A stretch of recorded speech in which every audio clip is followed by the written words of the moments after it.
Hello everyone, welcome back. हम लोग unit number 3 और यूनिट नंबर 4 कंप्लीट कर चुके हैं। बीम में बेंडिंग की वजह से जो जो इफ़ेक्ट्स आते वो यूनिट नंबर 3 में पढ़ लिए।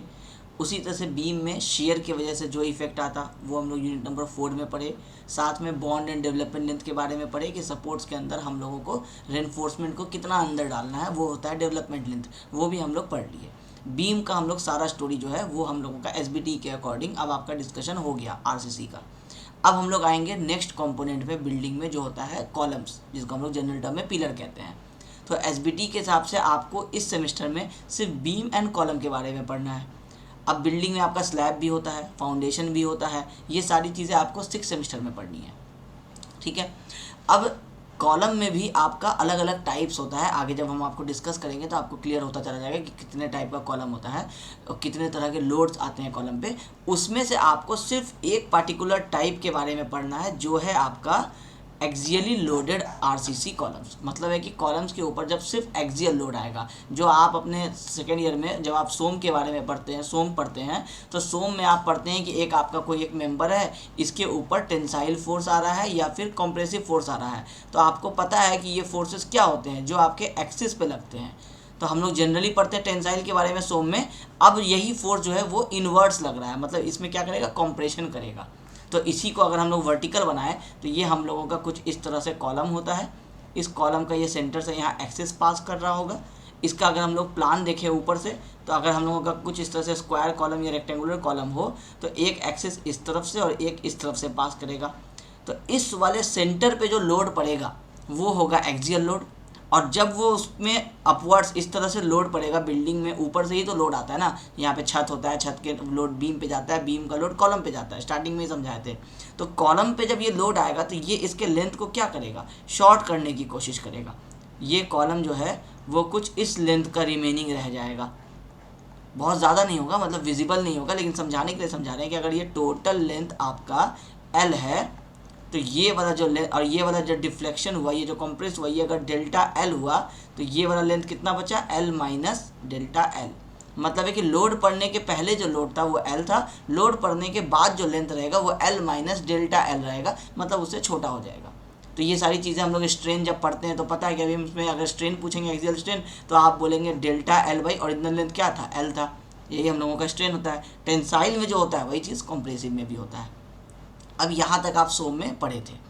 अब हम लोगों का जो प्रॉब्लम है, अब प्रॉब्लम ये है कि ये जो लोड आया, इसके वजह से अब हमको इस वाले कॉलम का, ये अभी आप एक कॉलम बना दिए प्लान, इसका साइज़ कितना होगा, ये साइज़ और ये साइज़, ये आप कैसे निकालेंगे, इसको बोलते हैं हम लोग डिज़ाइन। अभी तक हम लोग यही करते आ रहे हैं, बीम में भी साइज़ निकाल रहे हैं, तो कॉलम में भी क्या करेंगे, साइज़ निकालेंगे। अब आप कई बार बिल्डिंग्स में देखते हैं इस साइज़ का कॉलम, कई बार आप देखते हैं इस साइज़ का कॉलम, कई बार आप देखते हैं इस साइज़ का कॉलम, अलग अलग साइज़ का कॉलम देखते हैं। ये कैसे डिसाइड हुआ, ये डिसाइड हुआ कि ऊपर से लोड पी कितना आ रहा है, उसके हिसाब से आप यहाँ पे कितना साइज़ का कॉलम देंगे कंक्रीट का, ये पहला डिसाइड होगा। जैसे बीम में पढ़े हैं कंक्रीट का इफेक्ट अलग, स्टील का इफेक्ट अलग, उसी तरह से यहाँ पे आपको कंक्रीट का साइज़ कितना लगेगा ये डिसाइड होगा। फिर बात आती है इसके अंदर कि हम लोग रेनफोर्समेंट कौन सा देंगे, कितना देंगे। तो यहाँ पे मान लीजिए हम लोग कुछ ऐसा रेनफोर्समेंट डिसाइड हुआ कि आपको टोटल 8 रेनफोर्समेंट देना है, तो 8 रेनफोर्समेंट हम लोग इसमें दिए। हो सकता है लोड ज़्यादा होगा, डिसाइड होगा कि आपको 12 रेनफोर्समेंट देने हैं, तो यहाँ पे आप इस तरह से 12 रेनफोर्समेंट देंगे। हो सकता है लोड बहुत कम होगा, सिर्फ 4 रेनफोर्समेंट आएगा, तो आप इस तरह से 4 रेनफोर्समेंट देंगे। तो अब आपके पास जो इस वाले यूनिट में जो आपका मेन काम है, वो मेन काम है कि कॉलम का साइज़ निकालना, ठीक है। दूसरा जो मेन काम है वो है रेनफोर्समेंट निकालना। तो रेनफोर्समेंट में क्या क्या आ जाएगा, डाया आ जाएगा, नंबर ऑफ बार आ जाएगा, यही सारी चीज़ें निकालते हैं ना। और उसके बाद आप अपने बिल्डिंग में जब आप देखेंगे कभी अगर कॉलम का कंस्ट्रक्शन, तो आप देखेंगे इस तरह से उसमें रेनफोर्समेंट्स भी लगा होता है। इसको हम लोग बोलते हैं टाइज़। तो हम लोगों को अब निकालना है टाइज़ के बारे में कि टाइज़ कितना होगा, मतलब उसका डाया। अब ये वाला जब आप टाइज़ इस तरह से दे रहे हैं तो ये 2 टाइज़ के बीच में कुछ स्पेसिंग भी आ रहा है, तो उसको हम लोग बोलेंगे स्पेसिंग। उसको हम लोग यहाँ इस तरह से लिख देते हैं, स्पेसिंग ही अभी लिख देते हैं। तो स्पेसिंग और डाया टाइज़ का, फिर नंबर ऑफ बार्स और डाया मेन वाले रेनफोर्समेंट का। ये जो आपके कॉलम में इस तरह से जो रेनफोर्समेंट जा रहा है, इसका कितना नंबर्स होगा, कौन सा डायमीटर का होगा। टाइज का कितना स्पेसिंग होगा और कौन सा डायमीटर होगा, ये और ये कॉलम का साइज़ क्या होगा, ये 3 चीज़ें आपको पता नहीं होती है सोम में आप सिर्फ जानते हैं स्ट्रेन कितना आया, स्ट्रेस कितना आया, वॉल्यूमेट्रिक स्ट्रेन कितना आया, पॉइजन रेशियो कितना आया। अब वो तो किसकी वजह से आया, फोर्स की वजह से आया, कॉम्प्रेसिव या टेंसाइल। अब कॉम्प्रेसिव आया तो वो कॉलम बन गया, और कॉम्प्रेसिव जब आया तो उसके वजह से हमको साइज़ का क्या रिक्वायरमेंट है, अलग अलग लोड के हिसाब से अलग अलग साइज़ हो सकता है। आप 2 तल्ला बिल्डिंग बनाएंगे तो अलग रेनफोर्समेंट अलग साइज़ हो सकता है, 10 तल्ला बिल्डिंग बनाएंगे तो अलग रेनफोर्समेंट अलग साइज़ होगा। वही चीज़ें हम लोग इसमें पढ़ेंगे। सिर्फ जो अलग होगा वो ये होगा कि हम लोग सिर्फ और सिर्फ एक्सियली लोडेड के बारे में बात करेंगे। अब आगे बढ़ेंगे तो धीरे धीरे समझ में आ जाएगा एक्सियली लोडेड क्या होता है। अब ये जो है आपका है, ये आपका नोट्स ही है एक तरह से। अभी ये कंप्लीट नहीं है क्योंकि अभी हम सिर्फ आपको क्लास के लिए पहले समझा रहे हैं, तो अभी मेरा ये क्लासरूम लेक्चर चलेगा। जब आप इस लेक्चर को देख रहे होंगे तो आपके पास ये नोट्स कंप्लीट करके पूरे थ्योरी के साथ आपको दे दिया जाएगा, जैसा कि अभी तक हम लोग यूनिट 3 और यूनिट 4 में आपको किए हैं। अब इस वाले जो लेक्चर में हम क्या किए हैं कि कुछ चीज़ें हम यहाँ पे पहले ही लिख दिए हैं, जो हमको बाद में क्लास लेते समय समझाना पड़ता, तो वो हम पहले ही यहाँ लिख दिए ताकि मेरा लेक्चर का लेंथ थोड़ा सा कम हो जाए, ताकि आप लोगों को जो वीडियो के साइज़ का जो दिक्कत हो रहा है वो आपका सॉर्ट आउट हो जाए।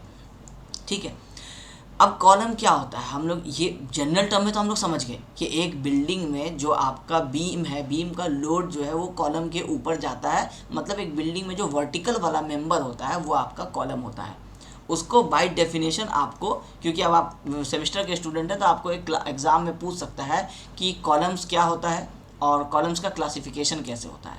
तो कॉलम्स क्या होता है वो थ्योरी आपको बताना पड़ेगा, थोड़ा सा कुछ अगर 4 मार्क्स का भी थ्योरी है तो पहले कॉलम के बारे में थोड़ा इंट्रोडक्शन लिखना पड़ेगा और फिर बताना पड़ेगा कि कॉलम का क्लासिफिकेशन कितने तरह का हो सकता है। ये सारी चीज़ों को हम यहाँ पे एक रफली अभी आपको लिख के तैयार कर दिए हैं ताकि आपका टाइम भी सेव हो जाए और आप साथ साथ ही नोट्स को भी डिस्कस कर लें।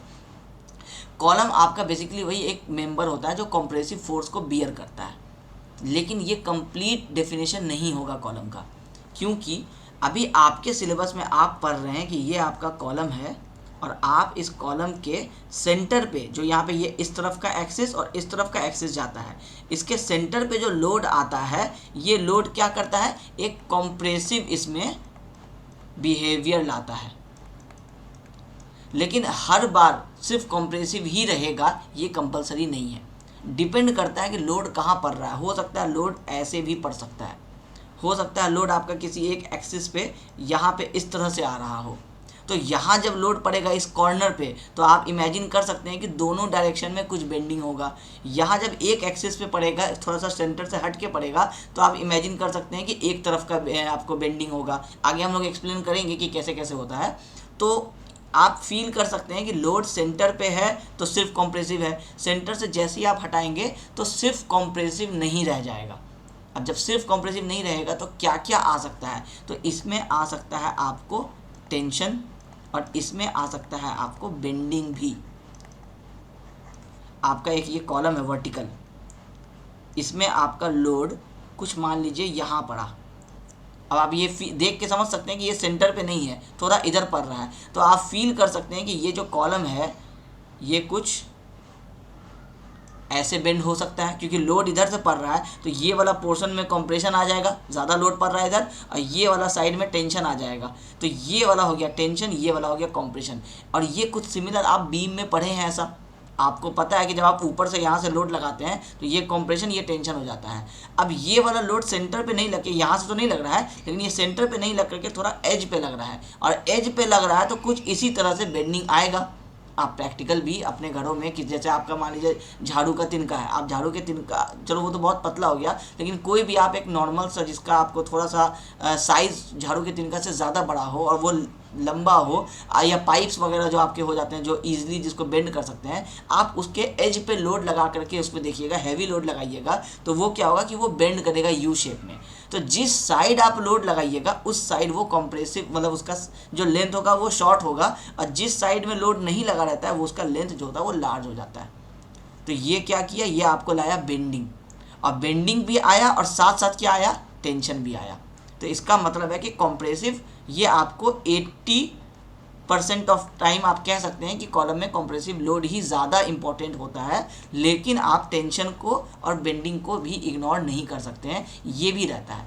यही चीज़ आप यहाँ डेफिनेशन में देखिए, आपको ये चीज़ें लिखी हुई है कि आपका एक कॉलम जो होता है एक स्ट्रक्चरल एलिमेंट होता है जिसमें मेनली जो है वो एक्सियल फोर्स रहता है, उसमें भी कॉम्प्रेसिव, टेंसाइल नहीं, लेकिन ओकेजनली टेंसाइल फोर्स और अक्सर बेंडिंग मोमेंट भी साथ में रहते हैं। मतलब 80% कॉम्प्रेसिव होगा, 20% आपका बेंडिंग हो जाएगा, या फिर आपका 80% कॉम्प्रेस 70% कॉम्प्रेसिव रहेगा, 10% टेंशन रहेगा, 20% बेंडिंग भी आ जाएगा।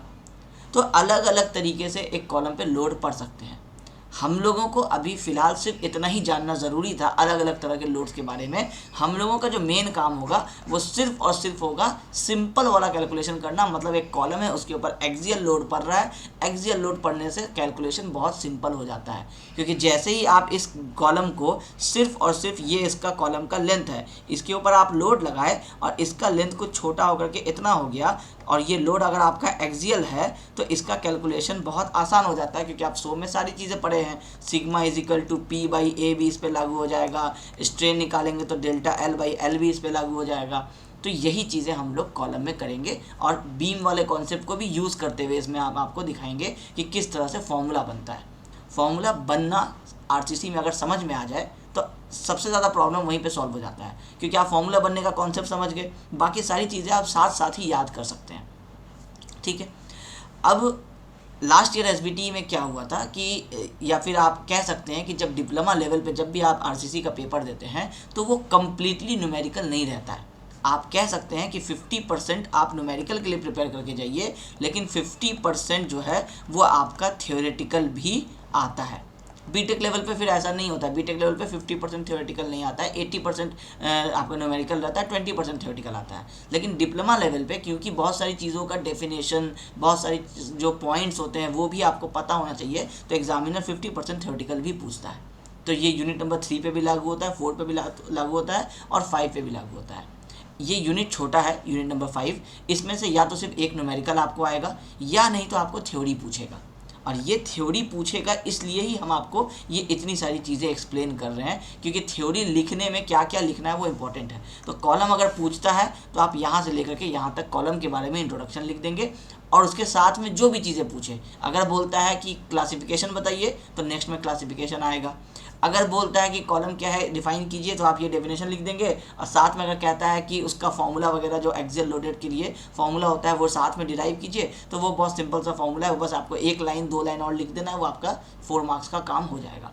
हो सकता है साथ में बोल देगा डिज़ाइन के स्टेप्स बता दीजिए, तो डिज़ाइन स्टेप्स भी हम लोग आगे डिस्कस करेंगे। वही सारी चीज़ें आपको 2-3 टाइप की चीज़ों को या तो कंबाइन करके पूछेगा, या अलग अलग करके डिज़ाइन स्टेप्स को ही अलग से पूछ लेगा।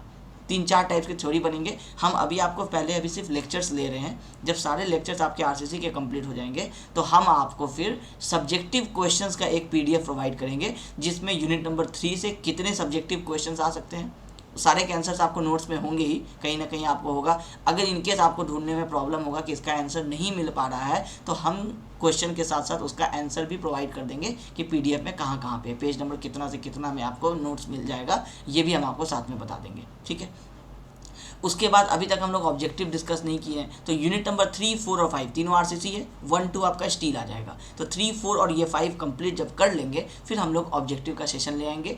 अब चाहे तो वो लाइव रहेगा चाहे वो रिकॉर्डेड रहेगा, जो भी चीज़ रहेगा आपको इन्फॉर्म कर दिया जाएगा कि लाइव सेशन आपका कब होने वाला है।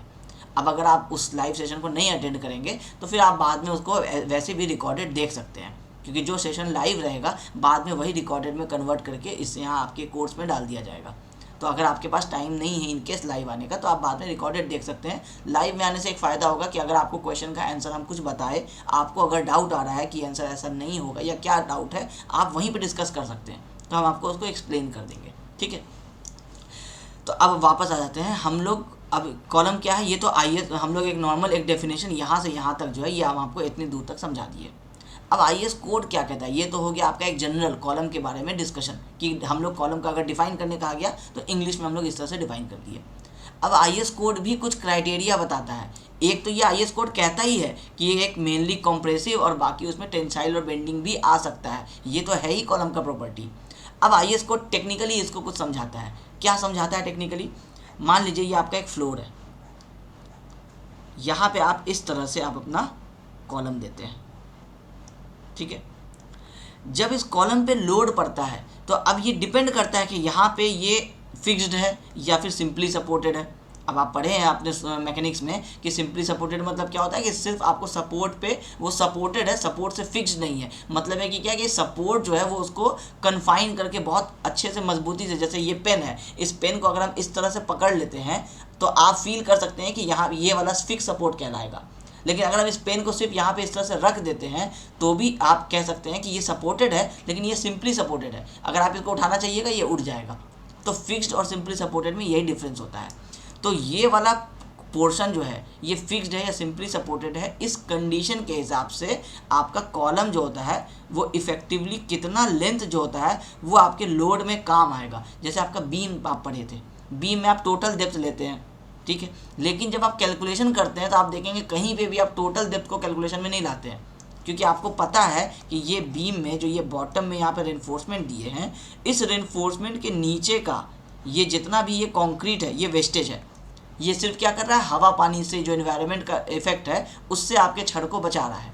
तो आप क्या करते हैं, ये सेंटर ऑफ द रेनफोर्समेंट तक आप क्या करते हैं, ये इफेक्टिव कवर इसको बोलते हैं, और इसको आप माइनस कर देते हैं ओवरऑल डेप्थ से, तो रिमेनिंग जो निकल जाता है वो हो जाता है स्मॉल डी, इफेक्टिव डेप्थ। आप उसको लेते हैं कैलकुलेशन में। उसी तरह से कॉलम में भी वही सेम कॉन्सेप्ट है कि ये है कॉलम का टोटल लेंथ। मान लेते हैं 3 मीटर का आपका बिल्डिंग है, फ्लोर जो है 3 मीटर का हाइट है, तो ये 3 मीटर जो है ये तो हुआ अनसपोर्टेड लेंथ। मतलब है कि फ्लोर के इस एज से लेकर के इस वाले एज तक का लेंथ, तो ये 3 मीटर कहलाएगा अनसपोर्टेड। मतलब इसके बीच में और कोई सपोर्ट नहीं है, एक सपोर्ट यहाँ आ गया, एक सपोर्ट यहाँ आ गया, बीच में कोई सपोर्ट नहीं है, इसलिए इसको हम कहेंगे अनसपोर्टेड लेंथ। लेकिन ज़रूरी नहीं है कि जब आपके बीम के ऊपर फोर्स लगेगा तो ये पूरा का पूरा 3 मीटर ही आपको काम आएगा, ये ज़रूरी नहीं है, कम भी आ सकता है, ज़्यादा भी आ सकता है। अब इसको अगर हम ये वर्टिकल है, इसको हम अगर हॉरिजॉन्टल कर दें तो आप इसका कुछ डायग्राम ऐसा बना सकते हैं। ये फिक्स्ड है, ये फिक्स्ड है, बीच में ये आपका कॉलम है, इसको हम इस तरह से हॉरिजॉन्टल बना सकते हैं। अब इसके ऊपर जो आपका लोड पड़ रहा है, जो आप इमेजिन कीजिए कि अभी आपका लोड इस तरह से पड़ रहा है ना, तो इस तरह से जब लोड पड़ रहा है तो इस कॉलम में आपको हम एक अभी समझाने के लिए समझा रहे हैं कि जब आपका इसके ऊपर यूडीएल आता था तो आप यहाँ पे कुछ ऐसा बेंडिंग मोमेंट डायग्राम बनता था। अभी वैसा केस नहीं है, लेकिन आपका कुछ ऐसा ही बिहेवियर होता था कि आपका बेंडिंग मोमेंट डायग्राम कुछ ऐसा बनता था। वैल्यू की बात करें तो ये यूडीएल के केस में ये WL²/12 और ये नीचे वाला WL²/24 हो जाता था। ये यूडीएल है इसलिए यहाँ पे भी WL²/12 सेम, इधर से इधर वही सेम वैल्यू हो जाता था। तो ये वैल्यू आया WL²/12, ये भी WL²/12 और ये वाला वैल्यू आ गया WL²/24। ये चीज़ होता था। तो आप इसको देख के क्या समझ रहे हैं, समझ में ये आ रहा है कि अगर आपका एक बीम है और ये अगर आपका यहाँ पे इस तरह से कॉलम से सपोर्टेड है तो इसमें इतने दूर तक यहाँ पे ऊपर में बेंडिंग मोमेंट आ रहा है, और यहाँ भी सेम चीज़, इतने दूर तक ऊपर में बेंडिंग मोमेंट आ रहा है और यहाँ पे आपका नीचे में बेंडिंग मोमेंट आ रहा है। इस डायग्राम को देख के समझिएगा। तो अब आपको पता है कि जहाँ भी बेंडिंग मोमेंट आता है वहाँ पे आप उसके लिए, उसको बचाने के लिए उस मेंबर को क्या करते हैं, रेनफोर्समेंट प्रोवाइड कर देते हैं। तो रेनफोर्समेंट प्रोवाइड करते हैं तो आप क्या करते हैं कि यहाँ बॉटम में आप इस तरह से एक रेनफोर्समेंट प्रोवाइड कर देते हैं। सिंगली रेनफोर्स के केस में, डबली रेनफोर्स में क्या करते हैं, ऊपर में भी इस तरह से रेनफोर्समेंट प्रोवाइड कर देते हैं और इसको कॉलम के अंदर इस तरह से ले जाकर के बेंड कर देते हैं ताकि आपको पूरा डेवलपमेंट लेंथ आपको मिल जाए। तो ये वाला जो रेनफोर्समेंट है ये इस बेंडिंग मोमेंट को बियर कर लेता है, ये रेनफोर्समेंट इस बेंडिंग मोमेंट को बियर कर लेता है और ये रेनफोर्समेंट जो होता है वो इस बेंडिंग मोमेंट को बियर कर लेता है। आप ये रेनफोर्समेंट निकालते कैसे हैं, उसी बेंडिंग मोमेंट के हिसाब से।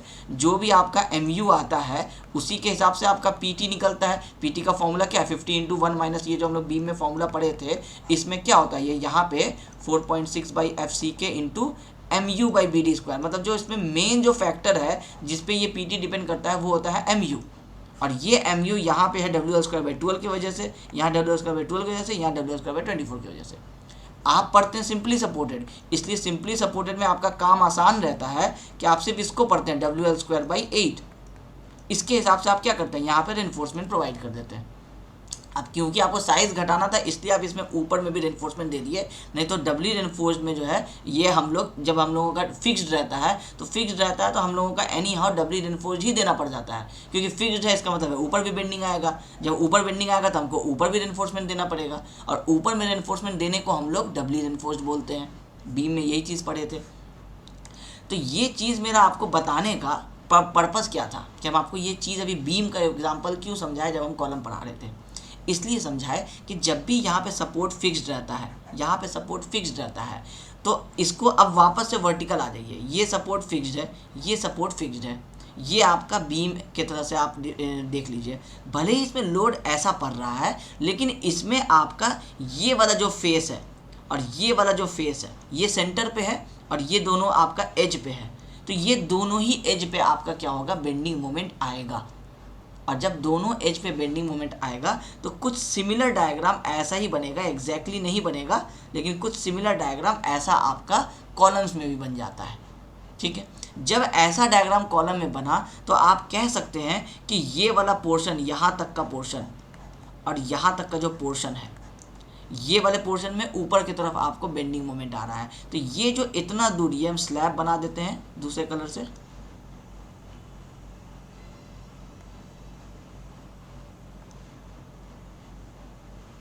ये जो आपका ये स्लैब है और ये इतने दूर का जो आपका कॉलम है, ये पूरा सपोर्ट के साथ साथ बिहेव करता है।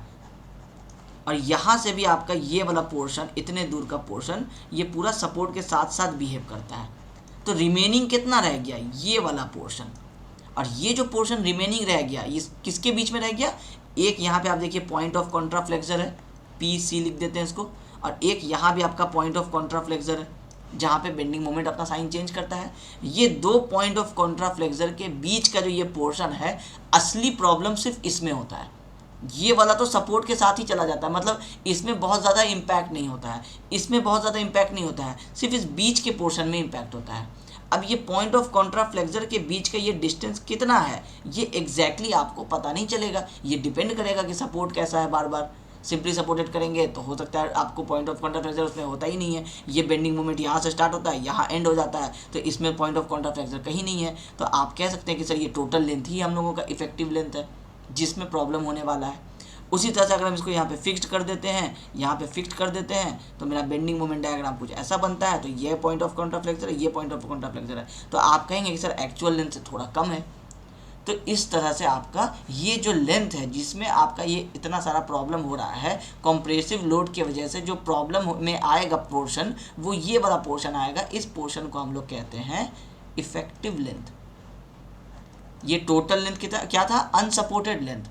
और कैलकुलेशन में जब आप लीजिएगा लेंथ तो क्या लीजिएगा, इफेक्टिव लेंथ लीजिएगा। जब भी कोई बात आएगी तो इफेक्टिव लेंथ की बात आएगी। अनसपोर्टेड लेंथ कभी भी कैलकुलेशन में नहीं लिया जाता है, हमेशा वो क्रॉस चेक करने में कहीं कहीं पे काम आएगा। जैसे टोटल डेप्थ आपको काम आता था, बीम का साइज है तो उसके हिसाब से एरिया निकालना है तो B × D करेंगे, क्योंकि एरिया ऑफ कॉन्क्रीट वही रहेगा। लेकिन जब भी कैलकुलेशन में बात आती थी तो इफेक्टिव डेप्थ लेते थे। वैसे ही जब भी यहाँ बोला जाएगा कॉलम का लेंथ कितना है, कंक्रीट कितना है, तो अनसपोर्टेड लेंथ की बात होगी, क्योंकि टोटल कंक्रीट तो यही है। लेकिन इसमें से कैलकुलेशन में कितना काम आएगा, तो इफेक्टिव लेंथ काम आएगा। ठीक है, अब ये सारी वो बातें हैं जो हम आपको कॉन्सेप्चुअली समझाएं। अब इसको डेफिनेशन में बात करें तो अब IS कोड आपको क्या कहता है कि IS कोड कॉलम का डेफिनेशन क्या बताता है। तो IS कोड अब टेक्निकली बात करता है। ये तो हो गया आपको डेफिनेशन वाला पार्ट कि यहाँ से यहाँ तक आपको अगर एग्जाम में पूछा जाता है कि डिफाइन कीजिए कॉलम क्या होता है, तो आप ये डिफाइन किए। अब साथ साथ जो आपको लिखना है वो ये भी लिखना है कि अब IS कोड किसको कॉलम मानता है। तो IS कोड यहाँ पे आपको दो वर्ड यूज़ किया। एक तो यूज़ किया आपको इफेक्टिव लेंथ, जो हम आपको समझा दिए अभी, इस वजह से समझाए थे।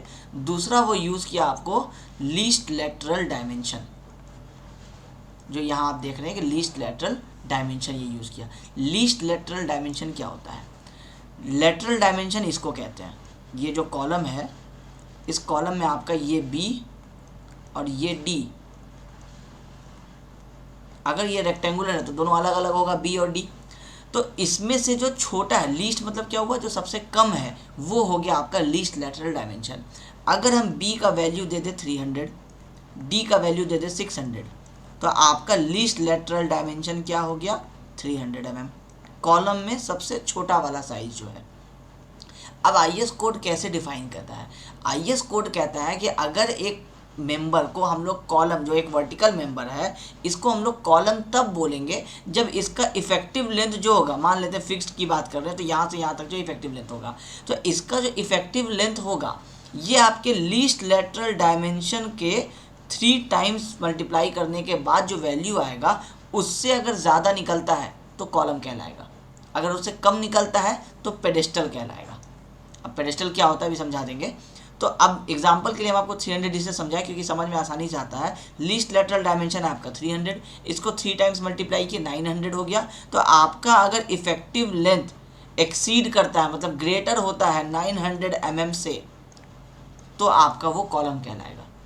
अब इसी को एग्जांपल से समझिए। बिल्डिंग में आपका जनरली हाइट क्या होता है, फ्लोर टू फ्लोर कम से कम भी तो होता है तो 10 फीट होता है, 3 मीटर मानते हैं तो 3000 mm हो गया, ठीक है। इसको आप चाहे फिक्स्ड मान लीजिए, फिक्स्ड भी मान लीजिएगा तो आपका ये कितना आ जाएगा, अप्रॉक्सीमेटली 0.7 हो जाता है, तो 2100 आपका इफेक्टिव लेंथ हो गया। अगर आपका कॉलम 600 का साइज़ है, मान लेते हैं 600 बाई 900 का कॉलम ले लेते हैं एक फ्लोर में, तो 600 आपका क्या है, लीस्ट लेटरल डायमेंशन है। तो 600 इंटू 3 करेंगे तो कितना आएगा, 1800। इतना तो आपका मिनिमम लेंथ होना ही चाहिए इफेक्टिव का, आपका कितना है, 2100 है। इसका मतलब है कि आपका effective length is greater than least lateral dimension into 3, तो ये कहलाएगा कॉलम। अगर आपका ये हो जाता कुछ ऐसा कि 900 बाई 1100 का, तो फिर आपका लीस्ट लेटरल ये हो जाता, इंटू 3 करते तो आपको इफेक्टिव लेंथ 2700 का ज़रूरत पड़ता, जो कि यहाँ नहीं आता। तब इस केस में ये हो जाता आपका डेफिनेशन से पेडेस्टल हो जाता। लेकिन क्या होता है कि आपका जब बिल्डिंग में हम लोग इसको बनाते हैं तो आपका भले ये 900 बाई 1100 का भी देंगे तो ये आपको एक सिंपल कॉलम की तरह बिहेव करता है। अब इसके पीछे भी कॉन्सेप्ट होता है, लेकिन अभी फ़िलहाल के लिए इतना डेप्थ में आपको नहीं जानने की ज़रूरत है। आपको सिर्फ इतना याद रखना है कि 3 times into least lateral dimension, अगर इससे ज़्यादा आपका इफेक्टिव लेंथ है तो कॉलम है, इससे कम इफेक्टिव लेंथ है तो पेडेस्टल है। अब इस पर फिर आपके दिमाग में सवाल आएगा कि पेडेस्टल किसको बोलते हैं, पता कैसे चलेगा कि कौन सा कॉलम है कौन सा पेडेस्टल है। एग्जांपल के लिए समझिए कि आपका एक रोड इस तरह से इंटरसेक्शन आता है, यहाँ पे अक्सर आप क्या करते हैं, एक स्टैचू बनाने के लिए या एक आप चौक बना देते हैं। अब एक ये जो आप प्लेटफॉर्म बनाते हैं, इसमें कई बार आप क्या करते हैं, किसी एक फेमस पर्सनैलिटी का या किसी आप फ्रीडम फाइटर का स्टैचू वगैरह लगाना चाहते हैं सिंबल के हिसाब से। तो आप क्या करेंगे कि जब आप स्टैचू लगाना चाहते हैं तो आप देखेंगे कि स्टैचू जनरली किसी हाइट पे होता है। मान लीजिए आपका यहाँ पे आप लोग इस तरह से खड़े हैं तो आप देखेंगे कि स्टैचू यहाँ से स्टार्ट हुआ है और यहाँ पे फिर कुछ इस तरह से करके आपका ऐसे स्टैचू बनाया गया है। तो ये जो आपका नॉर्मल आई लेवल है, यहाँ पे रोड लेवल है, रोड लेवल में आप क्या किए, यहाँ से इतना दूर तक तो आप इसको थोड़ा पोर्शन को हाइट कर दिए, जो आपका चौक कहला गया। अब इसके बाद आप देखेंगे कि यहाँ पे एक आपका इस तरह से ब्रिक वॉल का या फिर आरसीसी का एक आपका पिलर के जैसा, कॉलम के जैसा एक मेंबर निकाला जाता है, जो कभी 1 मीटर का होता है, कभी 1.5 मीटर का होता है, कभी आपको सिर्फ 2 फीट का ही होता है, 0.6 मीटर का, मतलब छोटे हाइट का आपको इस तरह से कॉलम निकाला जाता है और उसके ऊपर आपका सिर्फ स्टैचू आता है। तो अब इसका साइज़ जो है, इसका अगर हम लोग रेक्टेंगुलर दिए हैं या स्क्वायर दिए हैं, अगर फॉर एग्जांपल आपका ये 400 mm का है वाइड, ये जो बी है ये आपका फॉर एग्जांपल 400 आया, तो इफेक्टिव लेंथ किससे ज़्यादा होना चाहिए, 3 टाइम्स से ज़्यादा। अब इसका मतलब इसका 3 टाइम्स कितना हो जाएगा, 1200। मान लीजिए आपका ये वाला हाइट जो है ये आपका निकल गया 1000, 1 मीटर का आप सिर्फ दिए, तो इसका मतलब है कि आप 400 का मल्टीप्लाई किए 3, उससे कम ही दिए, 3 इंटू लीस्ट लेटरल डायमेंशन से कम आया। तो ये वाला जो कॉलम आप बनाते हैं अक्सर जो आपके इंटरसेक्शंस में आपके शहर में दिया जाता है, वो वाला पेडेस्टल कहलाता है। वो कभी भी कॉलम नहीं ही दिया जाता है, वो जनरली आप उसका हाइट देखेंगे तो वो चौड़ा ज़्यादा होगा, उसका हाइट कम होगा। ये हो गया एक एग्जांपल पेडेस्टल का। दूसरा एग्जांपल हम आपको बताते हैं। अब आप लोग पता नहीं ऐसा देखे होंगे कि नहीं देखे होंगे, कई बार आप देखेंगे कि फाउंडेशन जो बनता है, फाउंडेशन के ऊपर से डायरेक्टली आपका यहाँ पे इस तरह से कॉलम्स जो है वो निकाला जाता है, एक तरीका। दूसरा तरीका आप देख होंगे कि आपका ये फाउंडेशन है, फुटिंग है, इसके ऊपर आपको एक फिर इस तरह से ऐसे स्टेपिंग, फिर इस तरह से ऐसे स्टेपिंग दिया गया, फिर आपका ये इस तरह से ऐसा कॉलम बना। ये वाला पोर्शन नहीं होता है उसमें, ये इस तरह से ऐसा कनेक्टेड रहता है। ये एक तरह का आप फुटिंग बनते हुए देखे होंगे। एक फुटिंग आता है जो आपका कुछ इस तरह का होता है, ये आपका फाउंडेशन है, फुटिंग, और इसमें आपका यहाँ पे इतनी दूर आपका कॉलम का जो ये जो आपका विड्थ है ये आपका इंक्रीज कर दिया जाता है, ये कॉलम यहाँ आकर के इस तरह से मिलता है। फिर यहाँ पे जैसे ये कॉलम चल रहा है 400 का, तो यहाँ पे सिर्फ इतने दूर में और इतने से हाइट में इसका कॉलम का विड्थ बढ़ा दिया जाता है, ताकि क्या हो कि यहाँ पे आपको 400 बाई 400 का अगर स्क्वायर कॉलम था तो इसको अगर आप 100 इधर बढ़ा दिए, 100 इधर बढ़ा दिए, तो ये 600 का एक ग्रीन वाला जो बॉक्स है ये 600 का बन गया। तो ये 400 बाई 400 का जो कॉलम आ रहा था उसको चारों साइड से 100 बढ़ा देंगे, तो ये 600 बाई 600 का आपका कुछ ऐसा कॉलम बन जाएगा, और इससे फिर आपका लोड ट्रांसफ़र होगा ऐसे। तो कई बार क्या होता है कि इफेक्टिव लोड ट्रांसफ़र करवाने के लिए आगे बहुत सारा कॉन्सेप्ट है इसमें, तो हम लोग क्या करते हैं, एक कॉलम का जो बेस है उसको थोड़ा सा चौड़ा कर देते हैं, और ये हाइट कम है और इसका लीस्ट लेटरल डायमेंशन देखिए कितना है, ये वाला साइड और ये वाला साइड, इस वाले ग्रीन वाले पोर्शन का लीस्ट लेटरल डायमेंशन इन दोनों में से जो भी होगा वो आपको दिख रहा है कि हाइट से भी ज़्यादा है, तो ये वाला पोर्शन कहलाता है आपका पेडेस्टल। तो आरसीसी में जब डिज़ाइन करते हैं आप, तो जनरली आप इसको ही पेडेस्टल बोलते हैं। लेकिन अगर आईएस कोड के डेफिनेशन के हिसाब से जाए तो जो आपका स्टैचू जिसके ऊपर लगा होता है, ये एक एग्जांपल है स्टैचू वाला, कि इस प्लेटफॉर्म के ऊपर जो आपका ये स्टैचू लगता है, ये हाइट ज़्यादा होता है, कम होता है, ये विड्थ ज़्यादा होता है, तो ये भी कहलाएगा आपका पेडेस्टल। तो कोई भी वर्टिकल मेंबर जिसका विड्थ ज़्यादा होगा, हाइट कम होगा, तो अब आप कहेंगे कि सर कितना विड्थ ज़्यादा होगा, कितना हाइट कम होगा, अब आप अपने हिसाब से किसी को भी पेडेस्टल कह लेंगे। तो आईएस कोड आपको बोला कि 3 टाइम्स लीस्ट लेटरल डायमेंशन से अगर उसका लेंथ ज़्यादा है तो वो कॉलम है। अब जब कॉलम है तो अब हम लोग कॉलम के डेफिनेशन में आ गए। अब हम लोग आगे जो भी डिस्कशन करेंगे अब वो इस 3 times of least lateral dimension से ज़्यादा होगा, उस पर ही डिस्कशन करेंगे। उससे जो कम आएगा वो पेडेस्टल हो जाएगा, उसके बारे में आपको अब इससे ज़्यादा और कुछ नहीं पढ़ना है, आपको एग्ज़ाम में पूछा भी नहीं जाएगा। एग्ज़ाम में सिर्फ पूछा जा सकता है कि पेडेस्टल के लिए आईएस कोड का क्राइटेरिया क्या है, और वहाँ पे यही ऑप्शन 3 इंटू 4 इंटू 5 इंटू कुछ भी करके आपको दे देगा, ताकि आपको कन्फ्यूज़न हो जाए। हो सकता है 12 इंटू लीस्ट लेटरल डायमेंशन दे देगा, तो आगे स्लेंडरनेस रेशियो पढ़ेंगे तो वहाँ पे भी 12 का यूज़ होता है, तो इससे कन्फ्यूज़न करने के लिए 12 भी ऑप्शन में आपको दे देता है। तो क्लियर कट चीज़ें समझ में आए, इसके लिए हम आपको एक सिंपल से इस डेफिनेशन को इतना एक्सप्लेन किए ताकि आपको आज के बाद से पेडेस्टल और कॉलम के बीच का डिफरेंस पता चल जाए। ठीक है, ये हो गया आपका कॉलम्स के डेफिनेशन के बारे में। अब कॉलम को जब डिफाइन किए तो अब कॉलम के ऊपर कितने तरह के लोड्स हैं या कॉलम कितने टाइप्स से होते हैं, क्वेश्चन ये भी आता है, और ये एक साथ ही आता है कि कॉलम क्या होता है उसको क्लासीफाई कीजिए। क्लासीफाई जैसे ही बोला मतलब अलग अलग नाम के बारे में पूछ रहा है, अलग अलग काम के बारे में पूछ रहा है। आप सर्वेइंग पढ़ते हैं उसमें भी क्लासिफिकेशन आता है, आप बहुत सारे सब्जेक्ट्स पढ़ते हैं क्लासिफिकेशन आता है। क्लासिफिकेशन मतलब है कि उसको कितने तरीके के नामों से जाना जाता है और किस बेसिस पे जाना जाता है। तो यहाँ हम आपको ये एक शॉर्ट में यहाँ पे आपको सारी चीज़ें लिख दी हैं, बाकी जब आप नोट्स देखेंगे तो नोट्स में आपको सारी चीज़ें एक्सप्लेन रहेंगी। क्लासीफाई करने का कॉलम को, कॉलम और पेडेस्टल तो क्लासीफाई कर लिए, अब बात आ गई कि लीस्ट लेटरल डायमेंशन इंटू 3 से जिसका लेंथ ज़्यादा होगा वो कॉलम हो जाएगा। अब कॉलम को हम लोग बहुत सारे टाइप्स के कॉलम देखते हैं, तो कॉलम को कैसे कैसे क्लासीफाई किया जाता है। तो कॉलम के अंदर जो आप रेनफोर्समेंट देते हैं, जो छड़ आप देते हैं, वो कितने तरीके से दे रहे हैं या किस तरह से दे रहे हैं, उसके हिसाब से 3 टाइप से क्लासिफिकेशन है। पहला है आपको टाइड कॉलम्स, दूसरा है आपको स्पाइरल कॉलम्स, और तीसरा है आपको इनकेस्ड कॉलम, जिसको हम लोग कंपोजिट कॉलम भी कहते हैं। यहाँ पे हम लिख देते हैं इनकेस्ड, कई बार बुक्स में ये भी लिखा रहता है इनकेस्ड कॉलम। अब तक आप डायग्राम देख के समझ ही गए होंगे, फिर भी हम आपको जल्दी जल्दी एक्सप्लेन कर देते हैं। टाइड कॉलम्स वो कॉलम है जो आप अभी तक अपने घरों में बनते हुए देखते हैं। आप क्या देखते हैं कि आपको एक इस तरह का रिंग बनाया जाता है, पहले ये रिंग इधर अंदर की तरफ बेंड रहेगा और ये वाला रिंग ऐसे अंदर की तरफ बेंड रहेगा। ये इस तरह का बहुत सारा रिंग बना के रखा जाता है, और इसके बीच में आप देखते हैं कि आपके घरों में एक जो ये रेनफोर्समेंट है, ये आपका जो नीचे से फाउंडेशन से आ रहा होता है, ये इस तरह से ये वाला रेनफोर्समेंट आ रहा होता है। और इन चारों रेनफोर्समेंट को, 4 हो कि 8 हो, जितना भी हो सकता है, ये जो 4 रेनफोर्समेंट इस इमेज में देख रहे हैं, इसको आप क्या करते हैं, इस रिंग से थोड़े थोड़े स्पेसिंग पे यहाँ यहाँ यहाँ इस तरह से स्पेसिंग दे करके टाई कर लेते हैं। तो ये वाला जो सिस्टम होता है, जो जनरली आप अभी तक 95% से 99% जो भी आप कंस्ट्रक्शन अभी तक के एज में आप जनरल देख रहे होंगे अपने आसपास में, वो सारा आप देखते हैं टाइड कॉलम्स का। एग्जाम्पल आपको समझ में आ गया, टाइड कॉलम्स किसको बोलते हैं, जिसमें टाइज लगे हुए होते हैं। अब जब हम इसको नोट्स में आप देखेंगे, जब नोट्स मिलेगा तो उसमें ये सारी चीज़ें आपको लिखी हुई होंगी। अभी हम आपको सिर्फ एक्सप्लेन कर रहे हैं कि टाइड कॉलम्स वो हुए जिसमें आपको टाइज जो है उससे लॉन्गिट्यूडिनल बार को कन्फाइन किया जाता है। ये जो बार्स हैं ये कहलाते हैं लॉन्गिट्यूडिनल बार, और ये जो टाइज हैं ये कहलाते हैं ट्रांसवर्स बार, ट्रांसवर्स रेनफोर्समेंट कहलाते हैं, या बार भी कह सकते हैं आप।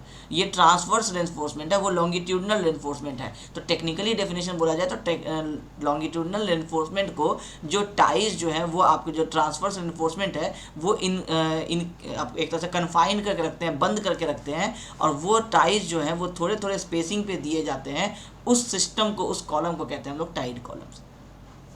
अब एक तरीका और होता है इसी तरह से कॉलम बनाने का, उसमें बस क्या है कि अभी आप देख रहे हैं कि ये वाला टाइज और इस वाले टाइज का आपस में कोई कनेक्शन नहीं है, ये कुछ स्पेसिंग पे बांधे गए हैं। फिर उसी तरह से दूसरे में भी तीसरे का दूसरे से कोई कनेक्शन नहीं है, ये सारे इंडिपेंडेंट है और इनके बीच में कुछ ये स्पेसिंग है जिसको आप एस बोल सकते हैं। अभी ये एक दूसरा टाइप बनाया जाता है जिसको हम लोग कहते हैं स्पाइरल। अब स्पाइरल में क्या किया जाता है कि एक ही आपका जो ये 12 मीटर का जो आप एक मार्केट से आप रेनफोर्समेंट बार खरीदते हैं जो आपको इस तरह से बेंड करके मिलता है, तो ये टोटल का लेंथ जो होता है ये 12 मीटर का होता है मार्केट में जो जनरल अवेलेबल होता है। अब इस 12 मीटर के ही बार मान लीजिए कि आप 8 mm का ही अगर आप टाइज दे रहे हैं, क्योंकि आप बहुत ज़्यादा आप इमेजिन कीजिए कि अगर आपको ये टाइज देना है इस तरह से, अगर आपको शेप बनाना है ये रेड वाला, तो आप 16 mm के बार को इस तरह से बेंड कर ही नहीं पाएंगे, बहुत मुश्किल होगा। जितना डायमीटर बढ़ते जाएगा उसको छोटे छोटे बेंड में लेना मुश्किल होगा। आप इस तरह का एल बेंड दे सकते हैं 16 के बार को, 25 के बार को, लेकिन इतना इस तरह से ऐसे घुमा करके ये 135 डिग्री का ये जो बेंड है ये आप नहीं प्रोवाइड कर पाएंगे। तो किस में प्रोवाइड कर पाएंगे? ये आप प्रोवाइड कर पाएंगे जो आपके कम डायमीटर के बार्स होंगे। तो कम डायमीटर जैसे पहले 6 mm चला करता था, अब तो बंद हो गया, अब 8 mm चलता है, और अगर ज़्यादा से ज़्यादा यूज़ होता है तो 10 mm यूज़ होता है। इसके आगे आप हम लोग टाइज का जो डायमीटर है वो नहीं प्रोवाइड करते हैं, प्रैक्टिकल प्रॉब्लम है कि बेंड नहीं कर पाएंगे। तो 12 मीटर के बार को अब कई बार क्या जो नया टेक्निक आया वो क्या आया है कि ये वाले अलग अलग करके इसको कट करें, फिर एक पोर्शन को हम इस तरह से ऐसे करके बेंड करें। ये हम लोगों का स्टैंडर्ड तरीका चलता आ रहा है। अब ये किया जा रहा है कि यहाँ से ये बार स्टार्ट हुआ और आप देखेंगे कि ये वाला जो बार है ये इस तरह से स्पाइरली ऐसे घूम रहा है बिना किसी एंड के, मतलब हम इसको कहीं पे एंड नहीं कर रहे हैं, और ये डायरेक्टली जो इसका टोटल लेंथ है ये कुछ यहाँ पे आ करके ख़त्म हो जाएगा। अब मान लेते हैं कि अभी भी मेरा पूरा फ्लोर का काम नहीं हुआ, अभी ये आधा ही फ्लोर पहुंचा है, तो हमको फिर से एक बार और लैपिंग देना पड़ेगा। तो हम फिर यहाँ से थोड़ा दूर से फिर से लैपिंग लगाना शुरू करेंगे और फिर हम इसी तरह से ऊपर की तरफ चलते चले जाएंगे। तो ओवरऑल ये क्या दे रहा है इफेक्ट? ये दे रहा है कि एक यहाँ से लेकर के टॉप, बॉटम से लेकर के टॉप तक जो है एक टाइज है जो पूरे बार्स को कन्फाइंड करके रखा है। और आप इमेजिन कर सकते हैं कि इस तरह का अलग अलग इफेक्ट में और इस तरह का एक साथ अगर कंबाइन करके लगाया जाए तो आप सोच सकते हैं कि इसका जो स्ट्रेंथ होगा ये ऑब्वियसली आपको इमेजिन हो रहा होगा कि थोड़ा सा तो ज़्यादा ही मिलेगा। कॉलम जितना लोड इसमें बियर कर सकता है, आप इंडिविजुअल और ये कंबाइंड ये दोनों इफेक्ट देख करके ही आप इमेजिन कर सकते हैं कि कुछ परसेंटेज तो इस वाले में ज़्यादा लोड बियर कर सकेगा, इस वाले में कम लोड बियर करेगा। तो ये स्टैंडर्ड तरीका है। और दूसरा कि ये आसान है, इसमें आपको क्या है कि बहुत ज़्यादा रॉकेट साइंस की ज़रूरत नहीं है, बहुत ज़्यादा स्किल की ज़रूरत नहीं है। आपको बस एक शेप बता दिया गया, आपको वो शेप बनाना है। वर्कर्स को वो कम नॉलेज के भी होंगे तो भी प्लस माइनस कुछ ऐसा ही शेप बनाते हैं। कई बार आप देखते होंगे कि ये टाइल्स जो है ना ये कुछ ऐसे ही बेंड किए हुए रह जाते हैं, बहुत ज़्यादा नहीं होता है, मतलब थोड़ा सा ऐसे किया जाता है। कई बार आप देखते होंगे कि वो सिर्फ नाम भर का सिर्फ ऐसे घुमा दिया जाता है। तो वो डिपेंड करता है कि वर्कर का स्किल कितना है। तो किसी भी केस में प्लस माइनस ये स्ट्रेंथ अपना वो काम कर देता है जितना आपको लोड चाहिए होता है। इस वाले के केस में, ये आपका टाइड वाले के केस में, और स्पाइरल वाले के केस में आपको सावधानी से ये वाला रिंग बनाना होगा ताकि ये कहीं किसी भी पॉइंट ऑफ टाइम पे अगर आप डायमीटर चेक कीजिएगा तो वो एक जैसा लगभग मिलना चाहिए। किसी भी पॉइंट ऑफ टाइम पे आप ये दो वाले टाइस, ये जो दो बार ये घूम रहा है इसके बीच का जो ये स्पेसिंग होता है, यहाँ एस बोले, इसको हम लोग यहाँ पे पी बोलेंगे, ये कहलाएगा पिच। तो ये जो पिच है, जो हाइट है दो राउंड के बीच के जो हाइट है ये ऑलमोस्ट कांस्टेंट होना चाहिए। तो इसको बनाने में चाहिए होता है स्किल, लेकिन इसमें आपको हाइट भी मिलता है ज़्यादा, स्ट्रेंथ मिलता है आपको कॉलम में ज़्यादा। तो बहुत कम यूज़ होता है ये, लेकिन फिर भी ये यूज़ किया जाता है। ठीक है, तो ये है हम लोगों का 98 से 99% टाइम जब आप देखते हैं तो ये वाला कॉलम बनता है, ये कहलाता है टाइड कॉलम, ये कहलाता है स्पाइरल कॉलम। और जो एक बहुत रेयर केस है जो जनरली नहीं यूज़ किया जाता है, ये यूज़ किया जाता है जब आप फैक्ट्रीज़ वगैरह बनाते हैं, वहाँ आपको यूज़ किया जाता है कॉम्पोजिट कॉलम। जब आप रेनफोर्समेंट सिर्फ प्रोवाइड नहीं करना चाहते हो, या फिर आप रेनफोर्समेंट देना ही नहीं चाहते हो, और आप चाहते हो कि वो जो टेंसाइल स्ट्रेंथ वाला कहानी था जो हम लोग पढ़ रहे थे, वो जो हम लोगों को प्रोवाइड करना है, वो हम एक बना बनाया स्टील के सेक्शन से ही काम कर ले। जैसे इस वाले केस में आप देखिए, ये कॉलम है, चारों तरफ से कंक्रीटिंग हो रहा है, एक आई सेक्शन के चारों तरफ से कंक्रीटिंग कर दिया जाए तो प्लान में देखिए कुछ ऐसा दिखेगा। ये पूरा कंक्रीट है इस सर्किल के अंदर में, अब बीच में एक आई सेक्शन इस तरह से रखा हुआ है। ये आई सेक्शन क्या कर रहा है, ये लेटरल स्टेबिलिटी दे रहा है, जो हॉरिजॉन्टल फोर्सेस आएंगे उससे हम लोगों को स्टेबिलिटी दे रहा है। और लोड बियर करने के लिए तो ये आरसीसी कंक्रीट अकेला ही काफ़ी था। स्टार्टिंग में ही पढ़े हैं कि कंक्रीट में अपना कॉम्प्रेसिव स्ट्रेंथ इतना ज़्यादा है कि उसको किसी और चीज़ की ज़रूरत ही नहीं है कॉम्प्रेसिव फोर्स बियर करने के लिए। लेकिन कहीं साइड से कोई अर्थक्वेक या विंड लोड या कोई ऐसा फोर्स ना आ जाए जिससे ये कॉलम टूट जाए, गिर जाए, उसमें आपको ये स्टील जो है ये डक्टिलिटी प्रोवाइड करता है। तो अब यही डक्टिलिटी अब आप डिसाइड किए कि आप सिर्फ आई सेक्शन डाल देंगे या चैनल सेक्शन डाल देंगे या एंगल सेक्शन डाल देंगे, जो बने बनाए स्टील के आपको स्ट्रक्चर्स मिलते हैं मेंबर्स, तो ये आपको कहलाएगा इनकेस्ड कॉलम। अब इसमें आप कई बार हो सकता है कि आप सोचेंगे कि नहीं रेनफोर्समेंट भी रहेगा नाम भर का, जिससे आपको एक टोटल एक इन्वायरमेंट से प्रोटेक्शन वगैरह सब कुछ मिल जाए, और साथ में आप आई सेक्शन भी यूज़ करेंगे। तो ये तीनों टाइप्स हम आपको दिखा दिए हैं कि चाहे सर्कुलर बनाइए, चाहे रेक्टेंगुलर बनाइए, चाहे सर्कुलर विदाउट रेनफोर्समेंट बनाइए, चाहे आप इसी रेक्टेंगल को विदाउट रेनफोर्समेंट बना लीजिए, किसी भी टाइप से अगर आप एक स्टील सेक्शन अंदर में इंसर्ट कर देते हैं, चाहे आप रेनफोर्समेंट प्रोवाइड करें चाहे आप रेनफोर्समेंट प्रोवाइड नहीं करें, ये कहलाएगा इनकेस्ड कॉलम। मतलब इस ग्रीन वाले स्टील की वजह से ये इनकेस्ड कॉलम कहलाएगा। यहाँ आप देखिए कि ये रेनफोर्समेंट और टाइज दिया गया है, फिर भी आपको स्टील वाला दिया गया, तो ये इनकेस्ड कॉलम हो गया। तो ये बहुत रेयर केस में यूज़ किया जाता है। इसको यूज़ करने के भी बहुत सारे कंडीशंस हैं कि हम लोगों को जब बहुत ही ज़्यादा हैवी लोड और बहुत ही कम स्पेस में बियर करना है, तो वो ये रेनफोर्समेंट और कॉलम मिल करके नहीं कर पाते हैं। कॉलम आपको टूट सा जाता है। ये अगर आपका कॉलम प्रोवाइड हुआ है यहाँ से लेके इतने हाइट का, तो जब इस पर बहुत हैवी लोड आएगा, और ये नॉर्मल आपका अगर आरसीसी का बना हुआ है, तो ये कॉलम जो है जिसमें आपको ये रेनफोर्समेंट वगैरह दिए हुए हैं, तो ये कॉलम आपका कुछ ऐसा हो जाएगा हैवी लोड्स में। इसको कहते हैं बल्जिंग। तो आपको एक तरह से कह लीजिए कि ये कंप्रेस होकर के टूट जाएगा। हम लोग जब इस तरह से आई सेक्शन साथ में डाल देते हैं तो ये वाला इफेक्ट नहीं आता है। तो बहुत हैवी लोड्स कहाँ आता है, फैक्ट्रीज़ वगैरह में। जब बड़ी बड़ी फैक्ट्रीज़ है उसमें हाइट आप देखेंगे कि ज़्यादा होता है, नॉर्मल फ्लोर लेवल का हाइट नहीं होता है। वहाँ पे आपको 3-3, 4-4 स्टोरी का एक फैक्ट्री में सिर्फ आप देखेंगे ऊपर की तरफ, तो 3-4 स्टोरी लगभग आपको 12-13 मीटर होता है। तो 12-13 मीटर का हाइट आपको सिर्फ एक फैक्ट्री में होता है, क्योंकि वहाँ पे आपको क्रेन्स वगैरह यूज़ होने हैं, भारी भारी सामान उठाना होता है। तो वहाँ जो आपके लोड्स आते हैं कॉलम्स के ऊपर वो बहुत ज़्यादा आते हैं, क्योंकि आप बहुत नज़दीक एक बिल्डिंग है, इस तरह से फैक्ट्री है, तो आप हर थोड़े दूर पे आप कॉलम्स नहीं दे सकते हैं।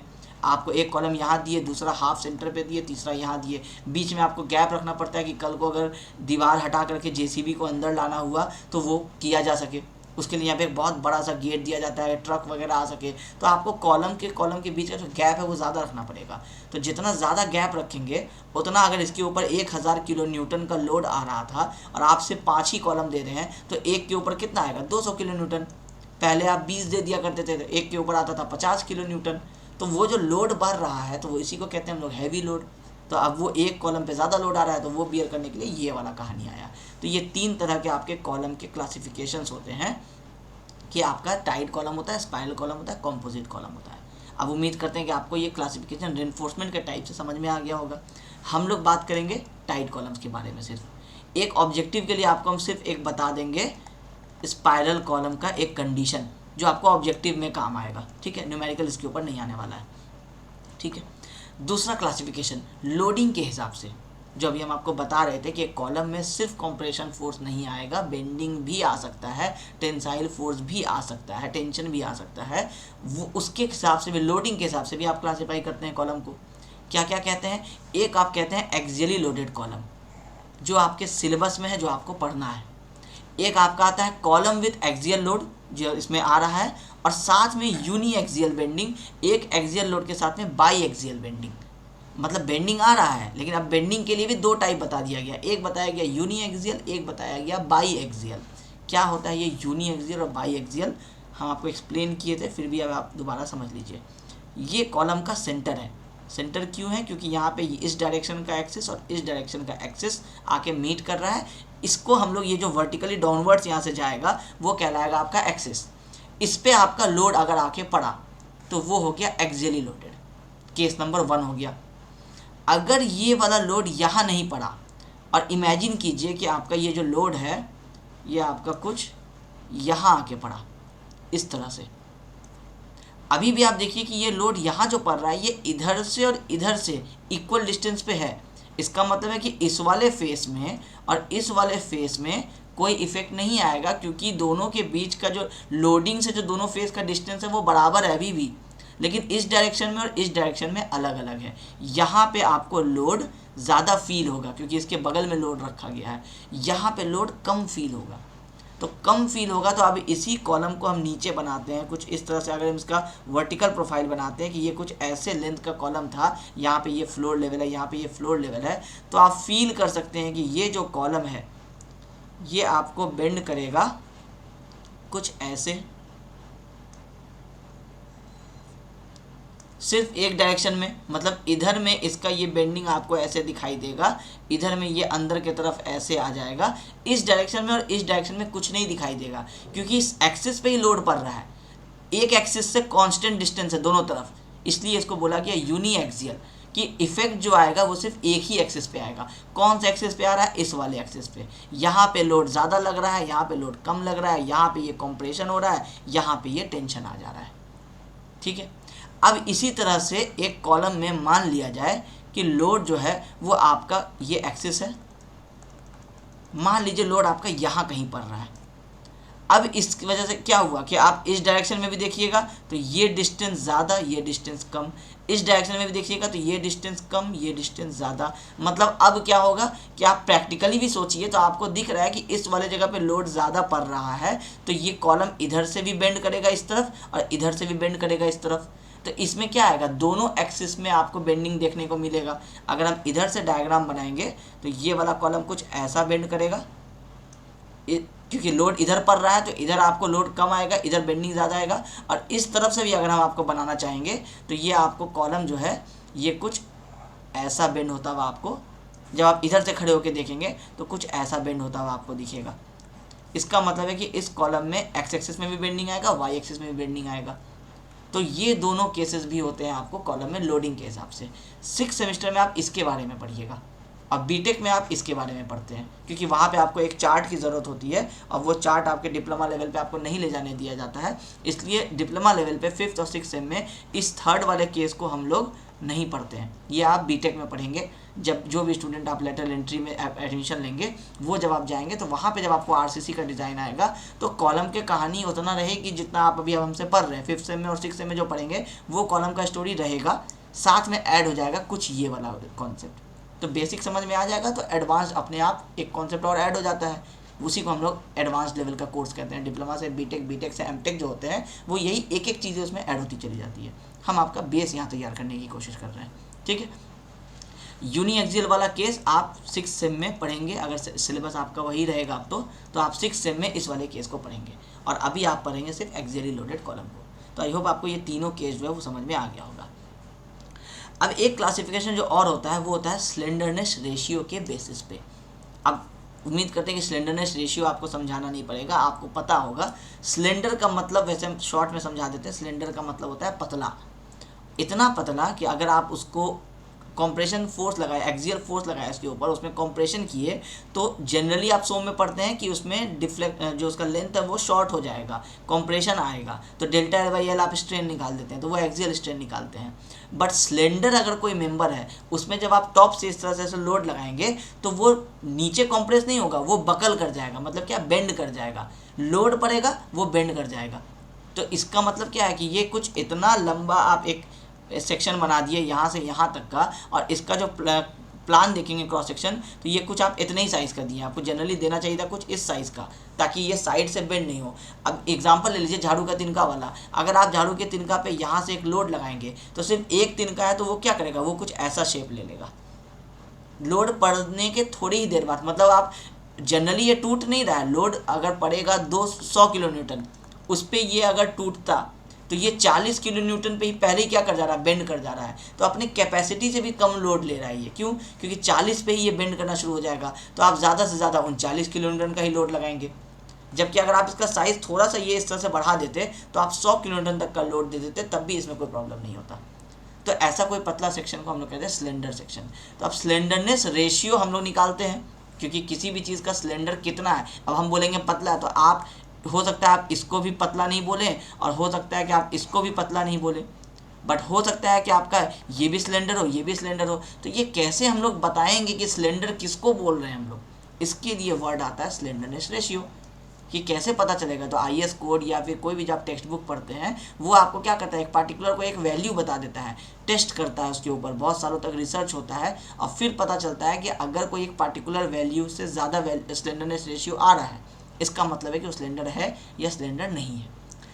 अब इसके हिसाब से दो क्राइटेरिया है, शॉर्ट कॉलम, लॉन्ग कॉलम। अब लॉन्ग को ही सिलेंडर बोलते हैं, मतलब पतला कॉलम बोलते हैं। अब क्या वैल्यू है, जिससे कम रहेगा तो शॉर्ट कहेंगे, जिससे ज़्यादा रहेगा तो लॉन्ग कहेंगे, वो वैल्यू है 12। अगर स्लेंडरनेस रेशियो, जिसको हम लोग लैम्डा से दिखाते हैं, अगर ये लेस देन 12 है तो शॉर्ट कॉलम, अगर ये लैम्डा ग्रेटर देन 12 है तो लॉन्ग कॉलम। तो आपको सिलेबस में क्या पढ़ना है? सिर्फ शॉर्ट कॉलम के बारे में, मतलब एक्सियली लोडेड तो पढ़ना ही है। एक्सियली लोडेड में भी सिर्फ उनके बारे में पढ़ना है जिसका स्लेंडरनेस रेशियो लेस देन आपका 12 है। ये है आपका क्राइटेरिया शॉर्ट कॉलम का। तो आप अब तक क्या पढ़े? आप पढ़े एक पेडेस्टल। पेडेस्टल में क्या हुआ आपका, आप एक तरह से कह सकते हैं कि आपका जो इफेक्टिव लेंथ था, effective length is equal to 3 times of least lateral dimension.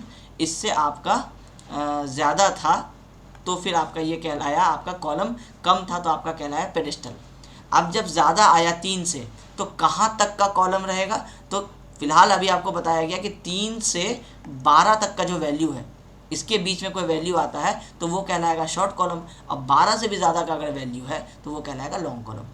Example के लिए, अगर आपका 300 का लीस्ट लेटरल डायमेंशन है तो 900 तो मिनिमम होना पड़ेगा कॉलम के लिए, और शॉर्ट कॉलम उसको हम कहें, उसके लिए 12 × 300 मतलब 3600 हाइट तक का जो कॉलम होगा वो कहलाएगा आपका शॉर्ट कॉलम। जैसे ही हाइट 3600 से ज़्यादा हो गया तो वो कहलाएगा लॉन्ग कॉलम।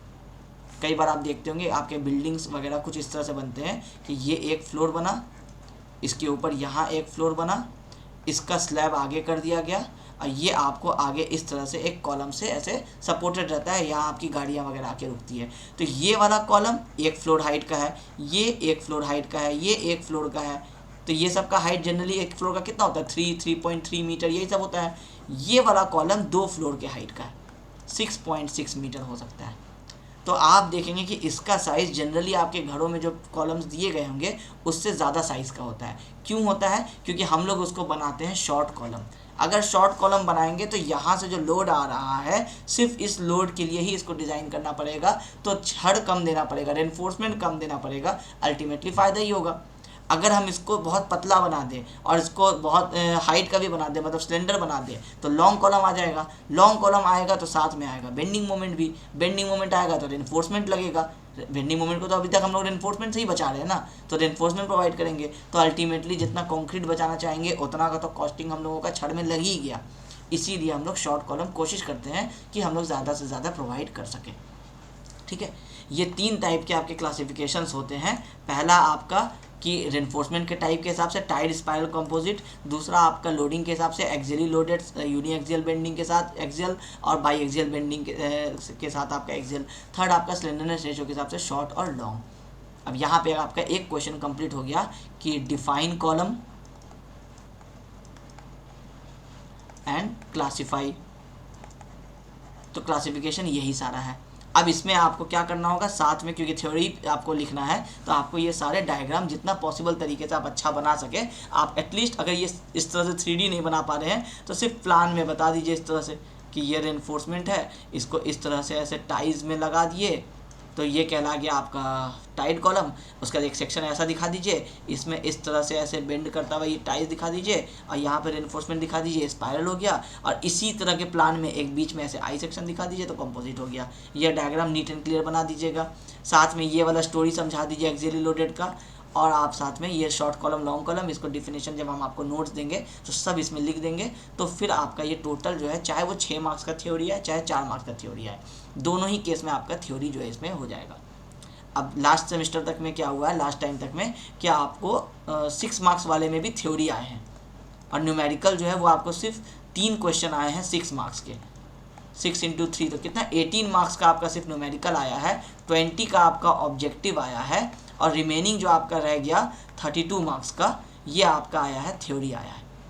तो 32 का जो थ्योरी आया है, इसमें 6 का भी थ्योरी आया है, 4 का भी थ्योरी आया है। तो आपको 6 में अगर आएगा तो इस तरह से डायग्राम के साथ ज़्यादा एक्सप्लेन करना है। 4 में आएगा तो आपको पता है कि कंपैरिजन में आपको कितना लिखना होगा, वो डिपेंड करता है क्वेश्चन क्या पूछा जा रहा है। ठीक है, ये हो गया हम लोगों का क्लासिफिकेशन।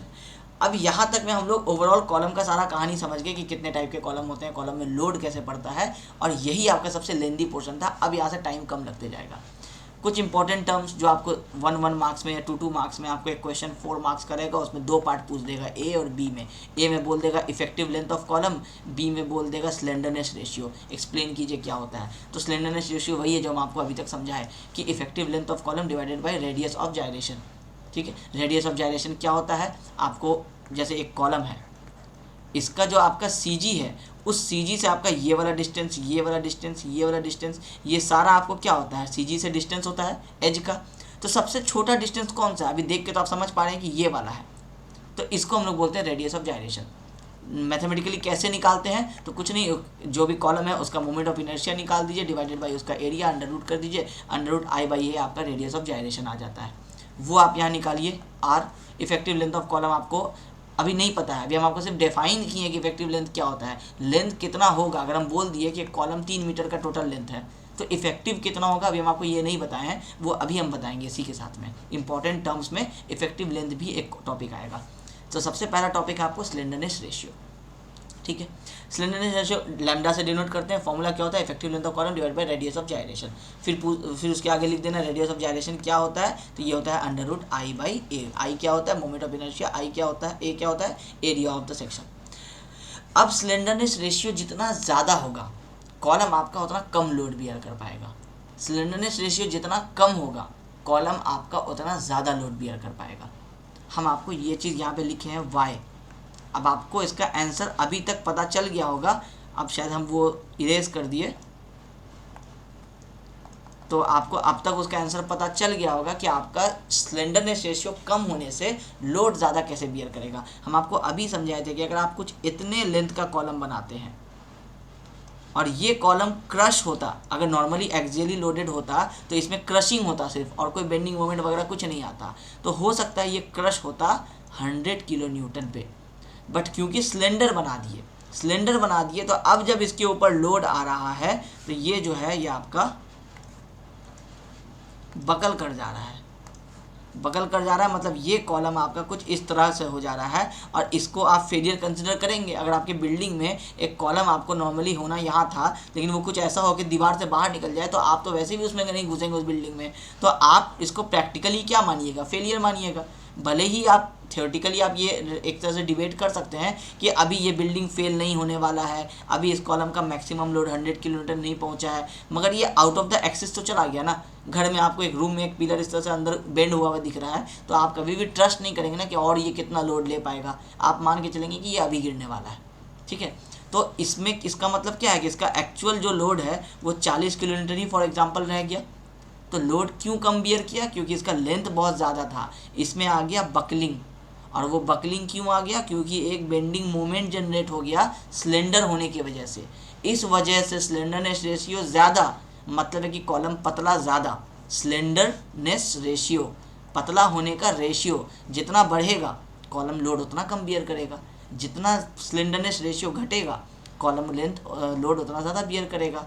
अब इमेजिन कीजिए स्लेंडरनेस रेशियो शॉर्ट कॉलम का अगर लैम्डा जो है वो 4 आए और किसी शॉर्ट कॉलम का लैम्डा 11 आए, तो आप इमेजिन कर सकते हैं कि 4 वाला कॉलम जो होगा वो, इसका मतलब क्या है कि ये हाइट है और ये उसका विड्थ है, और 11 वाले का मतलब क्या है कि ये हाइट है, यही सेम हाइट और ये उसका विथ है, तो दोनों का विथ कम, इसका विथ कम है, इसका विथ ज़्यादा है इसी हाइट में, इसका मतलब ये ज़्यादा लोड बियर करेगा, ये कम लोड बियर करेगा।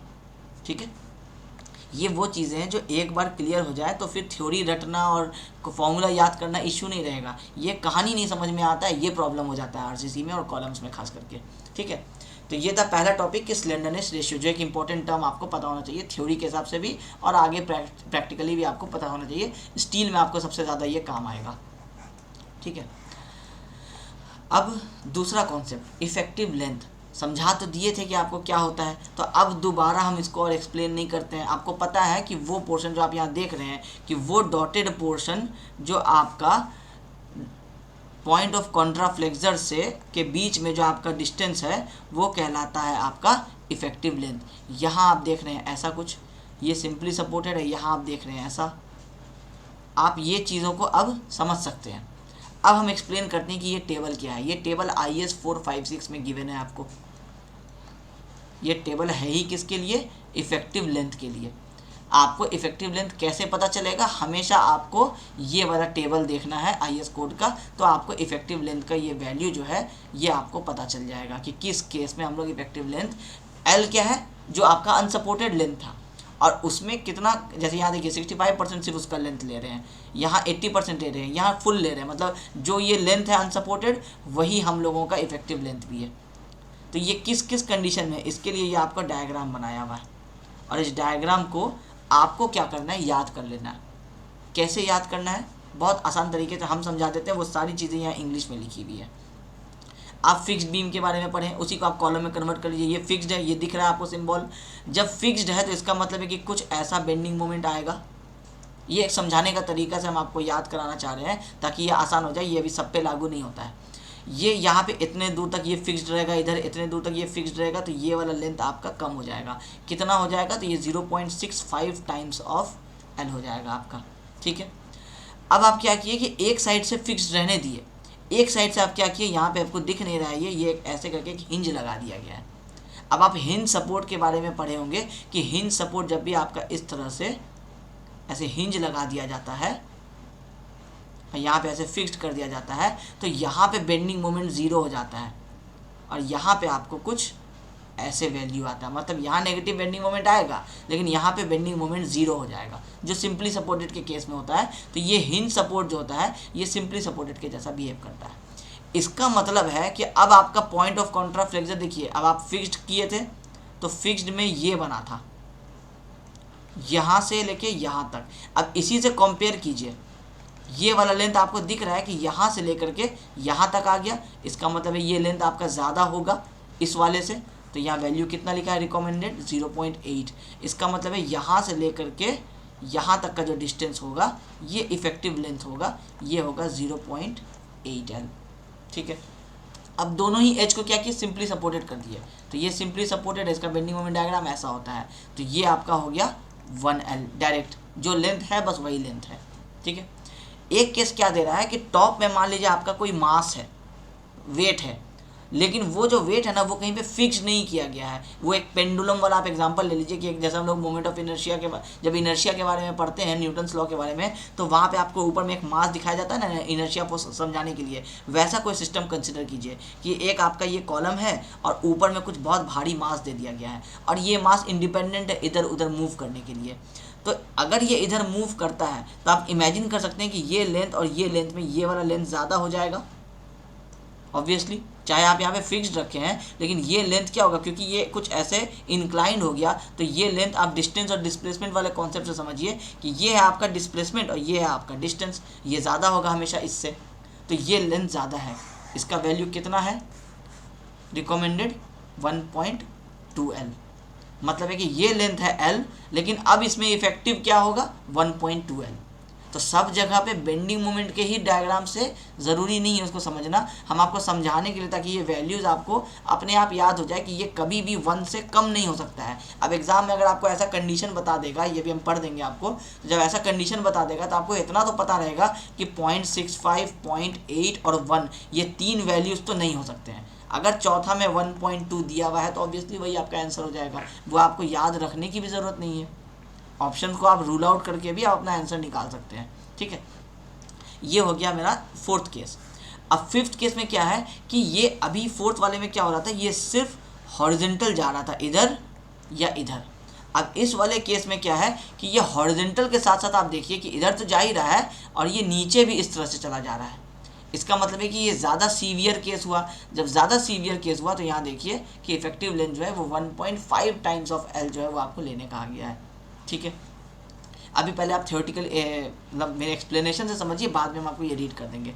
फिर उसके बाद एक केस दिया गया कि अभी तक यहाँ पे नीचे फिक्स चल रहा था, यहाँ भी और फोर्थ वाले में भी, तो 1.2 और 1.5 लेके चल रहे थे। अब नीचे में भी क्या कर दिया गया, सिंपली सपोर्टेड कर दिया गया। मतलब अब नीचे से कुछ इतना दूर का पोर्शन पहले क्या था, इसको पकड़ के रख रहा था तो थोड़ा वैल्यू कम भी आ रहा था, अब ये भी छोड़ दिया, अब सिंपली सपोर्टेड है। तो ये टोटल लेंथ कितना फील होता है, ट्वाइस फील होता है नहीं एक्चुअल में ये ट्वाइस, लेकिन ये फील क्या देता है कि जो इफेक्टिव लेंथ था पहले, जो आपका टोटल लेंथ था एल, ये इफेक्टिवली अब आपको ट्वाइस फील कराएगा उसका।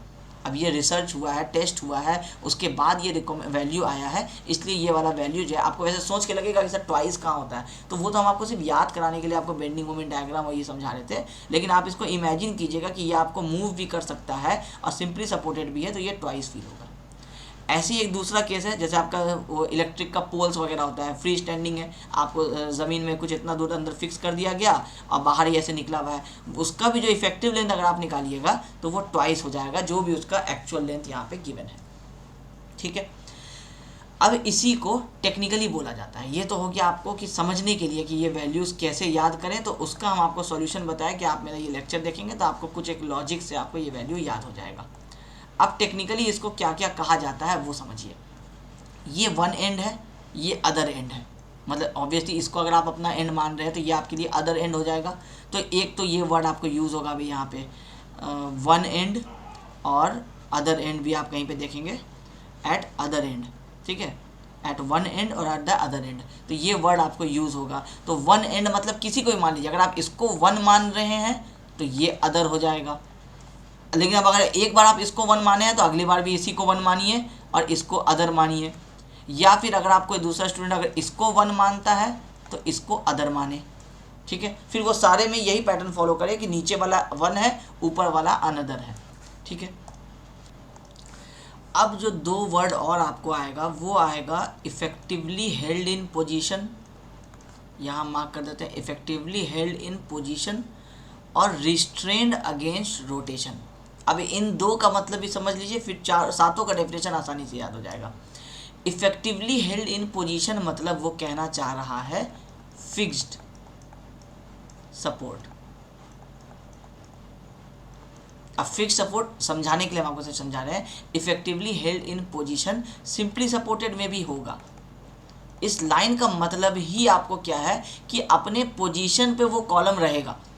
अब चाहे वो घूम जाए चारों तरफ, मतलब ये इसमें बेंडिंग ऐसा हो जाए, ऐसा हो जाए, और दो डायरेक्शन में अगर आप देखना चाहिएगा, पीछे से होगा तो ऐसा हो जाए या सामने से होगा तो ऐसा हो जाए, चारों डायरेक्शन में कहीं से भी बेंड हो जाए, यहाँ तक कि आपका ये कॉलम है ये इस एक्सिस पे, इस एक्सिस पे, इस एक्सिस पे, इस एक्सिस पे, किसी पे भी वो बेंड हो जाए, बट रहेगा तो वो इसी पोजीशन पे, इसको बोलते हैं इफेक्टिवली हेल्ड इन पोजीशन। और जब आपको ये वर्ड लिखा मिलेगा रिस्ट्रेन्ड अगेंस्ट रोटेशन, इसका मतलब क्या हुआ, इसका मतलब हुआ आपका फिक्स्ड। रिस्ट्रेन्ड अगेंस्ट रोटेशन इसका मतलब क्या है कि मूवमेंट पॉसिबल नहीं है। मूवमेंट इन द सेंस कि रोटेशन पॉसिबल नहीं कह रहा है वो, मतलब है कि ये आपका इस तरफ से चारों साइड बेंडिंग हो रहा था, ये नहीं होगा। तो अगर आप फिक्स्ड जगह से, जैसे आपका इलेक्ट्रिक पोल हो गया, आप इलेक्ट्रिक पोल ज़मीन से इसी तरह से निकालते हैं, तो इस वाले पोजीशन पे आप कह सकते हैं ना कि ये वाला पोजीशन ना ही बेंड होने वाला, इधर इधर घूमने वाला भी नहीं है, क्योंकि आप ज़मीन के अंदर ये इस तरह से अंदर गया हुआ रहता है, तो ये फिक्स्ड है। ना ही ये अपने पोजीशन से इधर और इधर मूव करने वाला है, ना ये रोटेट करने वाला है। तो ये वाला पोजीशन कहलाएगा, इस पेज पे ये कंडीशन कहलाएगा कि इफेक्टिवली अपने पोजीशन पे भी है और ये रोटेशन भी यहाँ पे नहीं हो रहा है, मतलब रिस्ट्रेंड किया गया है रोटेशन को भी। इस जगह पे आप इमेजिन कर सकते हैं कि ये आपको ऐसा भी हो सकता है, ऐसा भी हो सकता है, ऐसा भी हो सकता है, ऐसा भी हो सकता है। यहाँ तो आपका फिक्स्ड है और रिस्ट्रेंड नहीं है, रिस्ट्रेंड है मतलब रोटेशन नहीं हो रहा है। यहाँ पे क्या है, ये कभी यहाँ से इधर चला जा रहा है, कभी यहाँ से ये इधर चला जा रहा है, तो इफेक्टिवली हेल्ड इन पोजीशन नहीं है, अपने पोजीशन पे फिक्स नहीं है। आप सोचे यहाँ थे कॉलम को, लेकिन कभी ये ऐसा मिल रहा है, कभी ऐसा मिल रहा है। दूसरा कि इसमें रोटेशन भी हो रहा है। आप इसको प्लान में देखेंगे तो ये कॉलम कभी इस साइड से आपको, मतलब ये आप कैंटिलीवर दिख रहा है, कभी इस साइड से दिख रहा है, कभी इस साइड से, कभी इस साइड से, कभी ऐसे, कभी ऐसे, एन नंबर ऑफ डायरेक्शन में आपको दिख रहा है। जबकि आप कॉलम इमेजिन कर रहे हैं स्ट्रेट, लेकिन आपको ये क्या हो रहा है कि टॉप वाला पोर्शन जो है ये आपका कभी इधर, कभी इधर, कभी इधर, हर तरफ भाग रहा है, हर डायरेक्शन में। ठीक है, अब इस डेफिनेशन के बाद अब आप पढ़िए सबसे पहला वाला पॉइंट को। डायग्राम देख के क्या लग रहा है, दोनों पोजीशन फिक्स्ड है। इस यहाँ डेफिनेशन पढ़िए इसका, effectively held in position and restrained against rotation in both ends. मतलब वन एंड और अदर एंड, जो दोनों एंड था, दोनों ही एंड पे ये पोजीशन पे भी है और रोटेशन भी नहीं हो रहा है। इसका मतलब है ये है फिक्स्ड, ये भी है फिक्स्ड। तो जब भी फिक्स्ड इस तरह से कंडीशन होगा तो इफेक्टिव लेंथ जो होगा वो बहुत कम होगा। मतलब कैलकुलेशन में सिर्फ आपको 65% ऑफ द लेंथ लेना है, इसके हिसाब से ही जो रेनफोर्समेंट आएगा वो आएगा।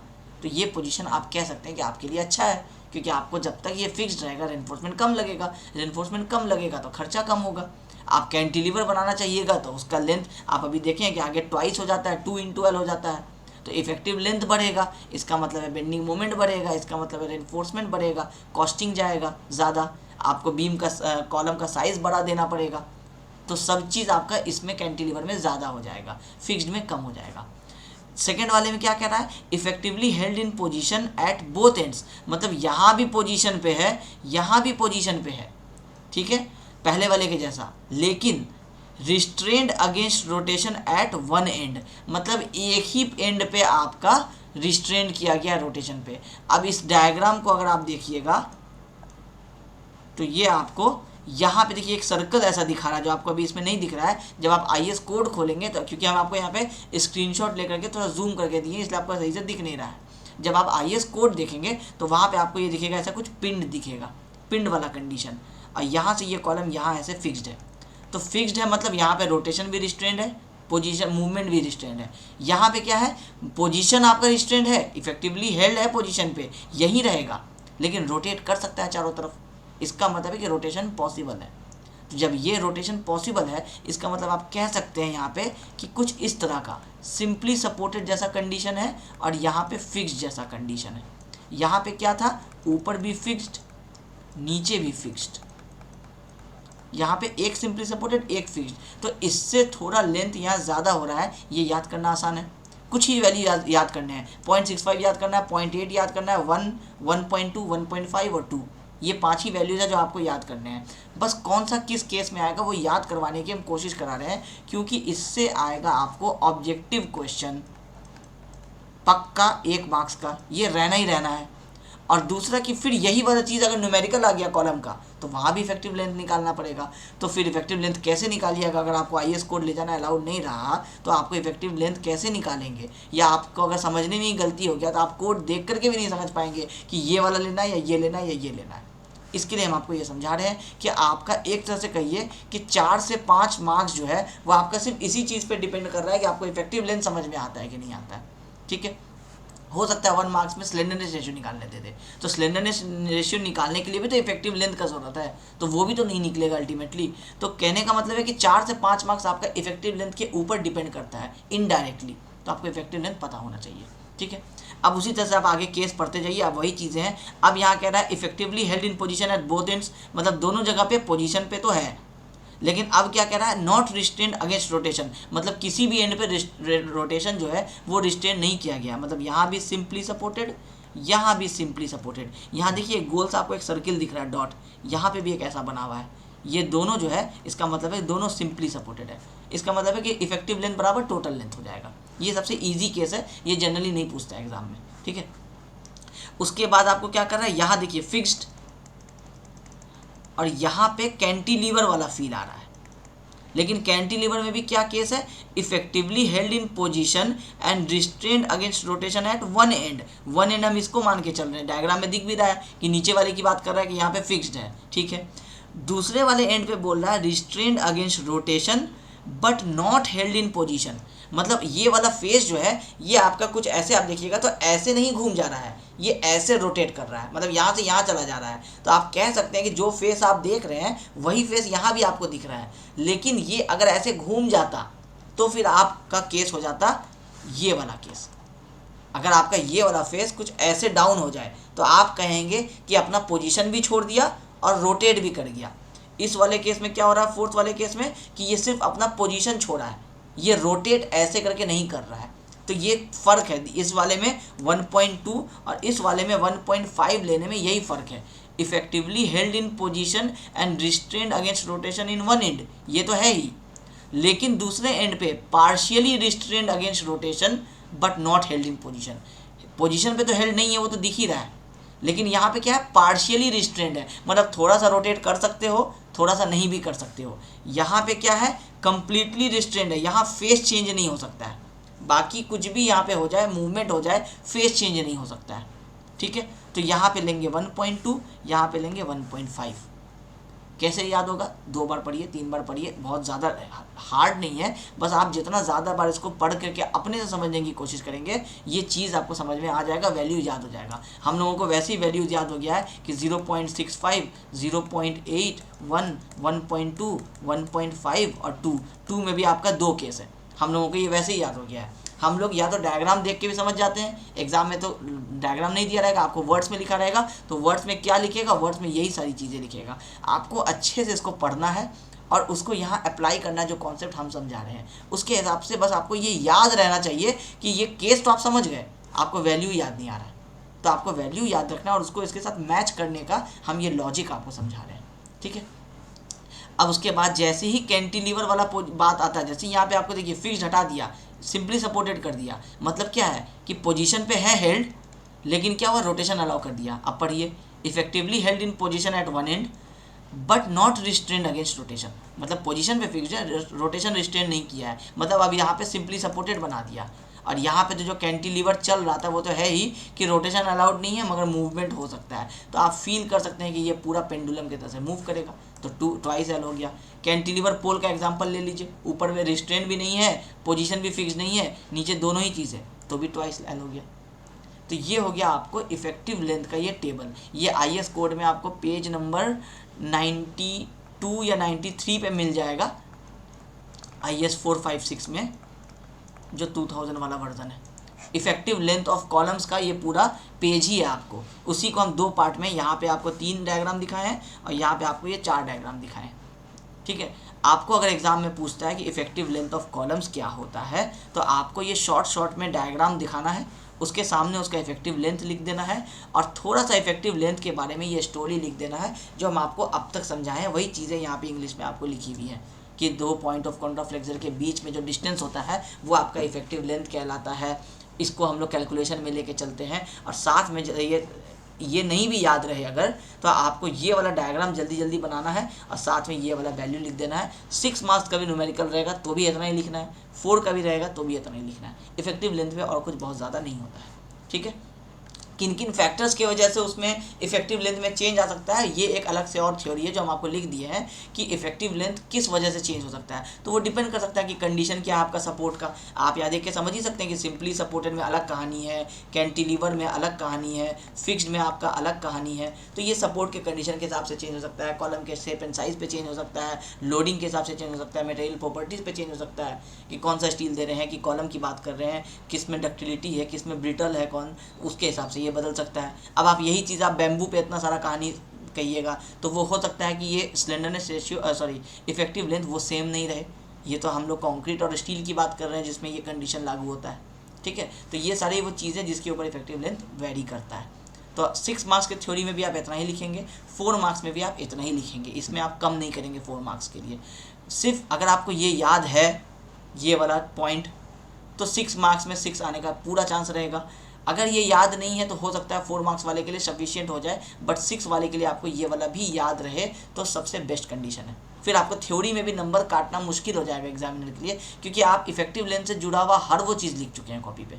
ठीक है, तो अब आज के लेक्चर को अभी यहीं पे रहने देते हैं। अभी बातें तो अभी बहुत सारी हैं, इसेंट्रिसिटी के बारे में बात करना है, मिनिमम मैक्सिमम क्या होता है, फिर फॉर्मूलाज पे जाना है, तो वो नेक्स्ट वाले थ्योरी क्लास में करेंगे। और फिर उसके बाद आपका कॉलम का थ्योरी भी कंप्लीट हो जाएगा, बहुत ज़्यादा इसमें भी नहीं है। बस आज का लेक्चर क्योंकि बहुत लेंदी हो गया है, तो इसलिए अब इसको अब और आगे इससे ज़्यादा एक्सप्लेन नहीं करते हैं। तो आज के क्लास में हम लोग इंट्रोडक्शन जाने, हम लोग क्लासिफिकेशन जाने और इफेक्टिव लेंथ, कुछ इंपॉर्टेंट टॉपिक्स के बारे में जाने, स्लेंडरनेस रेशियो क्या होता है, इफेक्टिव लेंथ क्या होता है कॉलम का। नेक्स्ट वाले क्लास में जो कुछ IS कोड के क्लॉजेज हैं वो समझ लेंगे, फिर आपको इसेंट्रिसिटी के बारे में बात करेंगे, और फिर एक्सियली लोडेड कॉलम के डिज़ाइन का जो फॉर्मूला है वो हम लोग डिस्कस करेंगे। फिर हम लोगों का थ्योरी कंप्लीट हो जाएगा। फिर उसके बाद कॉलम का न्यूमेरिकल करेंगे, फिर यूनिट 5 भी आपका कंप्लीट हो जाएगा। ये बहुत छोटा ही यूनिट है आपके सिलेबस के हिसाब से, ठीक है। तो आई होप कि हम लोग जो आज ये डिस्कस किए आपको ये सारी चीज़ें समझ में आ गई होंगी। Thank you.